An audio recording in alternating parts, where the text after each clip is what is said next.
Muri iyi video tugiye kurebera hamwe uko waha page ya Facebook undi muntu cyangwa se uburyo wamuha access akaba yabasha kuyikontorora. Uzajya kuri Facebook yawe, numara kujya kuri Facebook yawe uzagenda urebe page yawe ahantu iri. Niba harimo nka account yawe isanzwe uzagenda ubanze uswitchinge ujye kuri page yawe kugira ngo ibyo tugiye gukora bibashe gukunda. Nicyo uzabanza gukora rero. Uzakora iki rero? Uzajya hara hejuru hari uturongo dutatu mu nguni iburyo ukandeho. Numara gukandaho uzaza hano. Numara kuza hamaze gufunguka akantu kameze gutya, uzakanda hano ku izina ryawe. Aha niho ushobora kubona andi ma account cyangwa se n'andi ma page ufite. Page ushaka kwemeza uzayihitamo rero. Tuvuge ko izi ngizi ziri hano ushaka gufata imwe ugaha controle undi muntu, uzahitamo iyo page ushaka. Numara guhitamo iyo page uzakanda hari ahanditse setting. Uzajya muri settings. Numara kujya muri settings uzamanuka hano hasi ujya hano handitse page setup. Page setup uzahakanda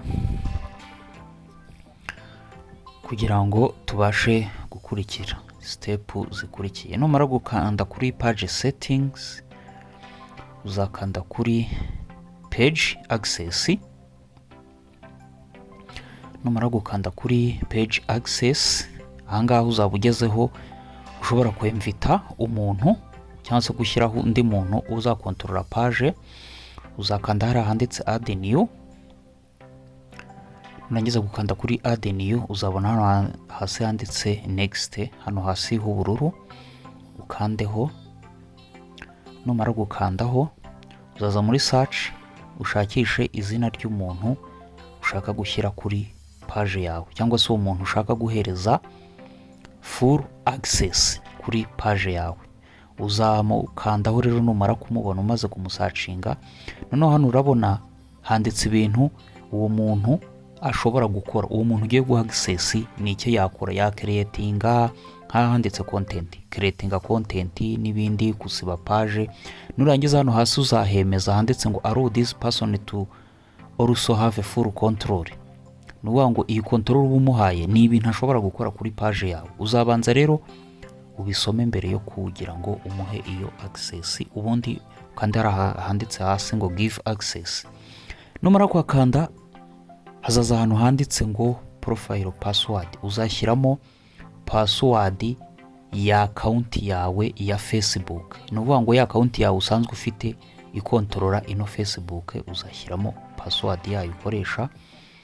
Nurangiza uzahita ubona yuko hano umuntu washyizeho afite access kuri Facebook yawe. Ariko iyi invitation ubumuhaye imara iminsi 30. Nukuvuga ngo kuri account ye ya Facebook ya profile isanzwe azabonaho invitation. Nabona invitation abashe kuba yayemeza. Hano kandi ushobora gukandaho ukaba wakansoringa invitation cyangwa se ukareba nyine access afite kuri page yawe, ukagira ibintu bimwe na bimwe uhindura. Niba ari bibeshye ushobora kubikansoringa mu gihe ataremeza invitation. Ubu butumire ubuhaye umuntu ngo akontorere page yawe kuri Facebook bumara iminsi 30. Ubwo iyo minsi 30 aramutse atarabona ubu butumire wamuhaye ushobora kumuhereza ubundi.